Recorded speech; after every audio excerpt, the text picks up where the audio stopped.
Welcome back to What Arty Noobs with General Disturbance. This is a Bourrasque, Bat Châtillon Bourrasque, a Tier 8 French premium medium, located on the south spawn of Redshire. This one is under the commands of RNG's Toxis. And this is a replay he sent me quite a while ago. Another of those replays that's been waiting in the queue to be done. In fact, we've got a number of his replays coming up. And well, you might find some of them interesting. He's decided to go straight into enemy territory with his Bourrasque straight away, and in fact he's going to try and knock down these trees. I wonder if he's going to try and do a spotting game on the enemy. He's found a T-25 pilot number 1. He's got a perfect shot, but he's not going to take it because it would give away his position. He doesn't want the enemy to know that he's been, he's here.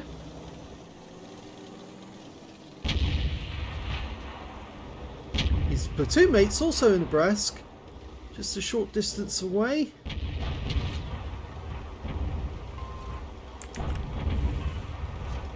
Not sure about his name though. He auto-aimed on there. In fact, actually, he has got a straw bale between him and the enemy, but I'm not so sure he's going to fire because I don't believe that would actually give him any camouflage, any bush mechanic. And he spotted a 53 TP off to the east. Now, lots of people know about these trees on Redshire. It's normally fairly dangerous to go to them because if you do go into the bush and people keep getting spotted when they move to a certain position, they know precisely where you are. And they can put a shell into the knockdown trees just to find out if somebody's at home. But it appears that these enemies aren't really working that out. In fact, it might be the fact that they are permanently spotted, that the sixth sense isn't going off. But he's got one side of his vehicle exposed now. I don't know if you noticed that, which means one of his reference points is uncovered.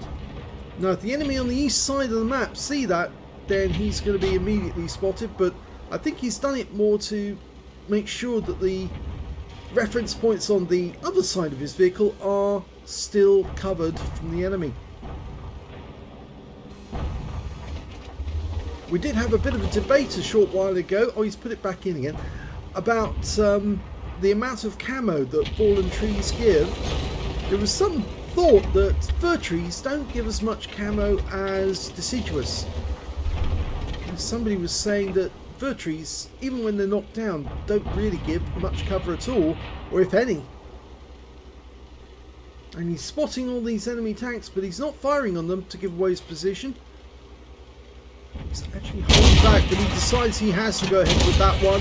Fires 2 rounds in and pulls away. Now, the burst damage on this tank is normally 760. He managed to get 736 from those 2 shots.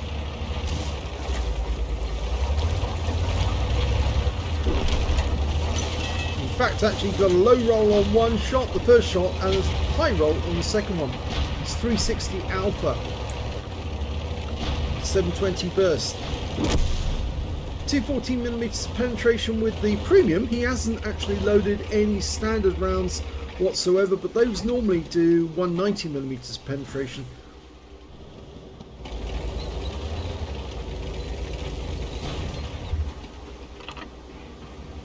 Now his platoon mate has already died, unfortunately, but oh, and that second shot didn't actually pen the Kampfpanzer,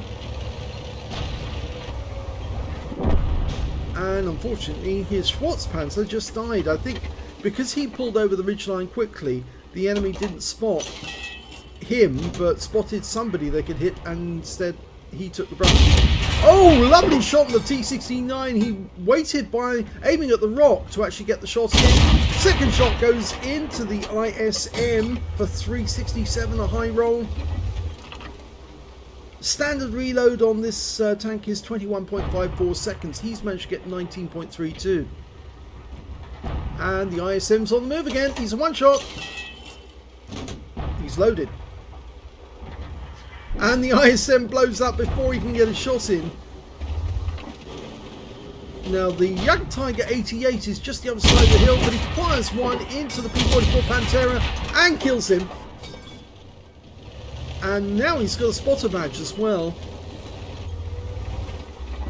Okay, the Lurther is within range, yeah, and he's actually been spotted and fired at by the Emil 1. Remember, that's an autoloader, so he might want to get into cover quickly before the Emil does it again.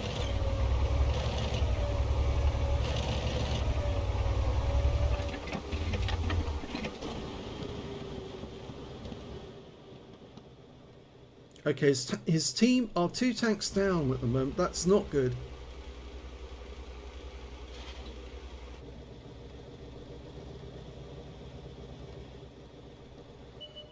And one of them, the Wizzy 1201G FT, just turned up on the ridgeline, and because he was spotting, he just got absolutely hammered by our guys on the back row. They're redlining it. They're sitting at the back and waiting for RNG Toxis to spot for them. I think there is an enemy Type 59 in the castle, but if he comes out the castle, he's going to get spotted.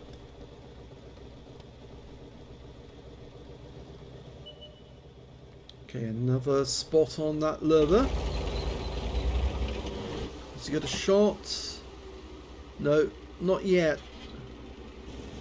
And in fact, no, he won't get one. And there's the Jagdtiger 88. He got very close, but RNG didn't get spotted on that moment. Good job that he did see him, though. I suppose he's hoping the Emil will actually shoot, but the Emil's way over the far side, over on the east side. He's stopping the enemy tanks from coming through the Zeppelin. There's an Emil 1 and a Lurther over there. He's trying to keep up his situational awareness by pulling back a long way to see what's going on.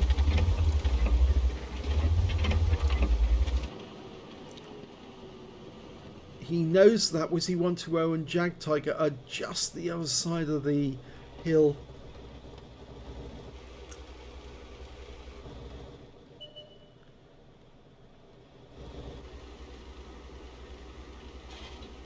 It's our Emil who's spotting those guys, so that's where they'll keep popping up. Unfortunately, we don't have any tank drivers, TDs within range who could actually spot. And now the enemy are making their move. The GSOR came up to the ridgeline. The IS-3 is taking damage.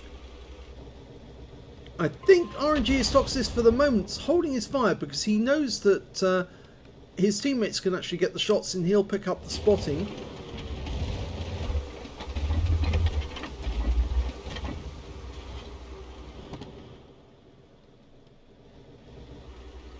There he is. When he gets the hit points low enough, he can shoot, but he doesn't need to because the kill shot comes in from RGSOR. And the IS-3 on the enemy team is taking damage. He's going down by the castle route. Just ran into the rock for safety. He's just the other side of the windmill. There you go. And, oh, this time round he has to pull back because the Jagdtiger is very, very close. But he is picking up the spotting from this. If he drove forward straight away, he could probably shoot that Jagdtiger and then claim the IS-3 as well. There's still that Wizzy 120. Lost sight of the Jagdtiger. If he gets too close though, he will be spotted himself.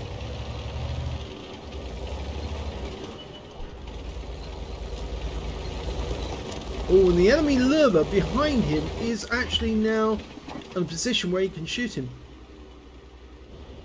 But he's not going to because it would give away his position to the Jagdtiger. There's the Jagdtiger, he's on the move.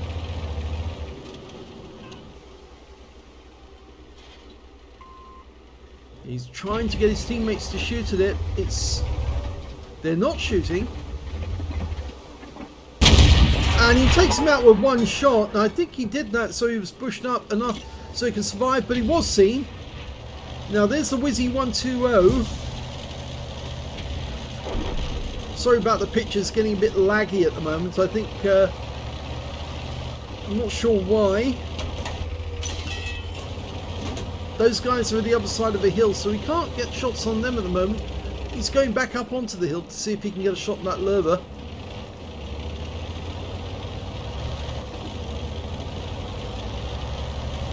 Now there is an enemy Arty in the game, a GW Tiger P, probably up near the enemy cap, but I think that Baseman, RNG, is actually looking to try and take out both of the enemy heavies. And the Lure is now one shot. He just took a bit of damage from the Emil. He's trying to get round behind the Lure without the Lure seeing exactly where he is. And I think he's going to have to get a lot closer because they've gone behind the rocks. And our Emil is now pulling back. So it's almost like he's going to have to come in ambush close on these guys. Sitting up on the hill. And unfortunately we've just lost the Emil. And we are going to get spotted. There goes one. The Emil is full health, or near full health, 75%. It's a little more difficult to kill him. And yes, he's decided discretion is the better part of valor. Pull away so he can ambush the guy from a distance. Remember that the Bat Châtillon, though it's a medium tank, the Bourrasque, is actually a combination of two light tanks.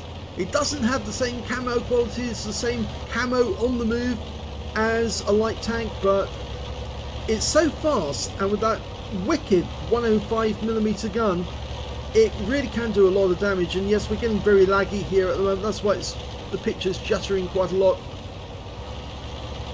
I do apologise for that. Nothing I can do to change it. The Emil's just gone over the ridgeline. I think he's chasing after him, the Emil. Oh, he's found him. One shot in. He fires the second one in, gets it.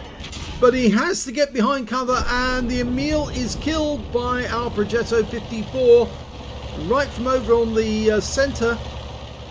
They dealt with the other two enemies, and now the only remaining enemy is the GW Tiger P. And yes, it's getting incredibly laggy at the moment.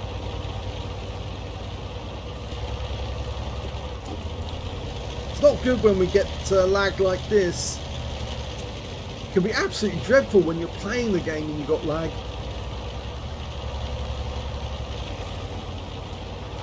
You see where that shot from the Emil went in. It actually hit the turret on the right hand quarter.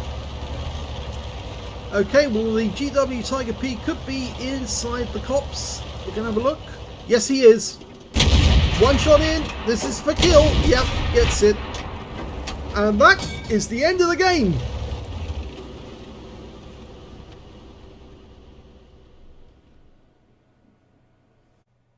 Here's the end of battle stats, and that was an ace tanker game for Orange's Toxis in the Bat Châtillon Bourrasque. You managed to get a spotter badge for spotting at least 1,000 hit points of damage, a bruiser for getting at least 5 critical hits, he got 5 exactly, a fighter badge for getting at least 4 kills, he got 5, just one short of getting a top gun and 1/3 of the enemy team, and he also got a fire effect for doing more damage than the hit points of his own vehicle. He picked up a high caliber in this one because he did the most damage in the game overall, and a patrol duty as well for being the only one spotting 6 enemy tanks whilst they were damaged. In fact, by sitting on that ridgeline and not shooting, he was allowing his teammates to plug holes in many of the enemy tanks who came over the ridgeline trying to get at our teammates on the back row. Let's have a look at the team score. There you go, right at the top of the table with 4,074 hit points of damage. His platoon mate in the other Bourrasque, not sure what that name actually is it Visu? Visu? Yeah. Unfortunately, he only got 689 hit points of damage before he was taken out of the game. But 4,074 was the top score, and the second highest damage was the Emil with 3,283. When it came to kills, he had the highest number of those with 5. 3 kills went to the Progetto on his own team and also to the Emil on the enemy team, the one who he got a nice shot into, well, 2 shots into towards the end. And when it came to base XP, he's got the top in that one as well. Top in all 3 columns. 1,686 base experience points, enough for an ace tanker. 1,008 went to the Ferdinand and 898 went to the Progetto.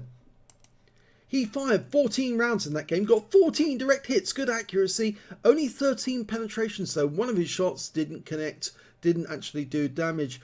4,074 hit points of damage, of which 599 were at more than 300 meters. He received 3 hits from the enemy, 2 of them penetrated, 1 non-penetrations, and 4 enemy vehicles spotted, 9 enemy vehicles damaged, 5 killed, and 5,601 hit points of spotting assist. On a premium count, he earned 108,507 credits, and after repair, ammunition, resupply and consumables took away profit of 92,417 credits. 1,686 XP times 4 on this occasion, and he got a tactical training of 1,265, premium vehicle bonus of 253, and for playing the platoon 379, so a total of 12,013 experience points from just one game. So a very satisfactory game for RNG's Toxis. I hope you enjoyed it. If you did, please give this video a like, do subscribe to our channel, leave a little comment down below because it feeds the algorithm.